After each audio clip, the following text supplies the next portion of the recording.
Uno de los aspectos del budismo que tradicionalmente más ha seducido a muchos occidentales es que es una creencia religiosa y filosófica no teísta. Desde sus comienzos, en el budismo se rechaza la idea de una deidad creadora omnipotente y divina.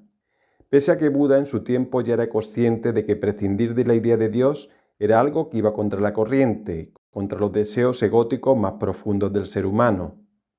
No podemos olvidar que el hecho religioso es algo universal, presente en todas las culturas que han existido históricamente. Pese a esta predisposición innata del ser humano a adorar a dioses y divinidades, en el budismo se considera que la idea de Dios es un concepto vacío de contenido. Es una ilusión sustentada en dos ideas psicológicamente muy arraigadas en el hombre: las ideas de autoprotección y autopreservación. El ser humano se apega con fuerza a la idea de Dios como el niño que necesita a su padre, como forma psicológica de seguridad y protección, al igual que se apega profundamente a la idea de un alma inmortal como protección psicológica a nuestra finitud, a nuestra insignificancia. Nos apegamos a la idea de Dios, al igual que nos apegamos al dinero, al éxito social, a la acumulación de experiencias o al entretenimiento, como forma de huir de nuestro propio vacío existencial. Porque en última instancia la idea de Dios proviene del miedo, el miedo a nuestra propia insignificancia, el miedo a ser nada. El miedo es por tanto el origen de todos los dioses y salvadores que la humanidad ha creado. El miedo es el origen de las religiones organizadas, de los ritos y símbolos religiosos. También la idea de Dios es una salvaguarda ante un mundo complejo que el ser humano difícilmente puede entender. La mente humana, surgida tras una evolución de millones de años, está dotada de una capacidad innata y sorprendente para la simplificación de la realidad. Es tan brutal la información que los seres humanos recibimos de los sentidos que sin esta ultrasimplificación que la mente realiza de la realidad, el ser humano no hubiese podido sobrevivir como especie.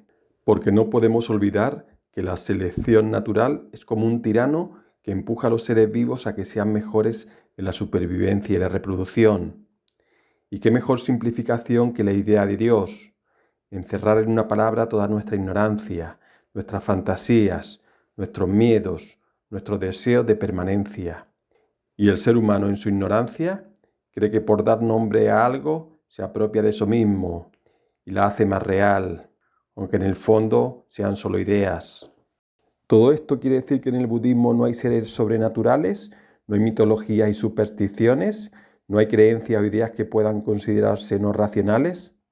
En absoluto. Por supuesto que todas esas cosas existen de una manera u otra en el budismo.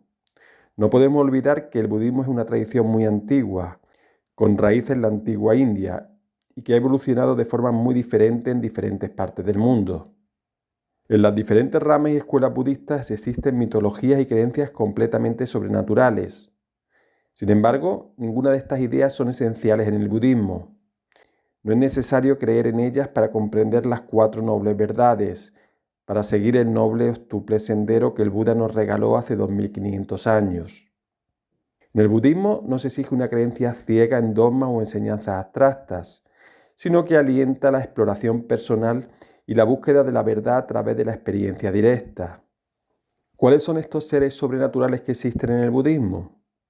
En el budismo Theravada existe la creencia en los devas, seres mitológicos que están atrapados, al igual que los humanos, en el ciclo de renacimientos, y que no son necesariamente virtuosos o más sabios que nosotros. La creencia en estos seres es anterior al Buda, y hay referencia de ellos en textos clásicos del hinduismo. Por otro lado, en el budismo Mahayana, por ejemplo, está muy extendida la creencia en los bodhisattvas celestiales, seres iluminados que han alcanzado un alto nivel de realización espiritual y se encuentran en reinos celestiales. Se les considera seres poderosos y benevolentes que ayudan a los seres vivos en su camino hacia la iluminación. Estos seres han elegido posponer su propia liberación final del ciclo de nacimiento y muerte y permanecer en los reinos celestiales para ayudar a otros seres a alcanzar la iluminación. Son considerados como modelos a seguir y fuentes de inspiración para los practicantes del budismo Mahayana, ya que representan la compasión y la sabiduría.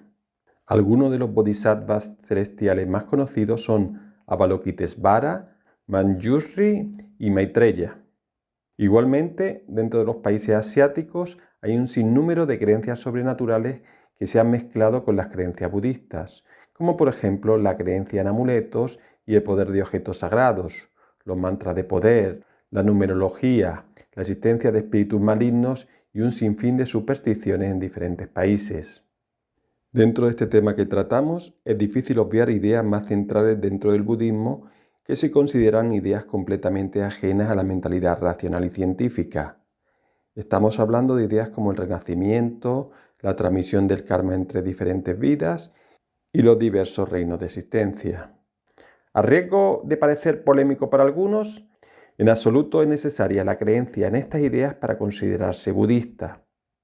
Esta misma postura ha sido sostenida por importantes maestros del budismo como por ejemplo el japonés D.T. Suzuki o el prestigioso maestro Theravada Bhikkhu Bodhi, por no mencionar maestros como el reputado monje tailandés Buddhadasa, ya que él mismo era completamente escéptico ante la idea del renacimiento. Para todos estos maestros budistas, lo importante es la práctica budista en sí misma, el camino de autodescubrimiento, y es posible adoptar una comprensión más simbólica o metafórica de la idea del renacimiento del karma en lugar de una interpretación literal. Por todo ello, el budismo como religión organizada es completamente atípico en el panorama mundial de religiones. Sus bases son compatibles con el racionalismo, con la ciencia y la modernidad. Este es sin duda uno de los grandes atractivos que ofrece el budismo a Occidente, entre otros muchos, como la exploración del propio ser sin intermediarios, porque en el budismo la verdadera búsqueda siempre debe ser una aventura personal.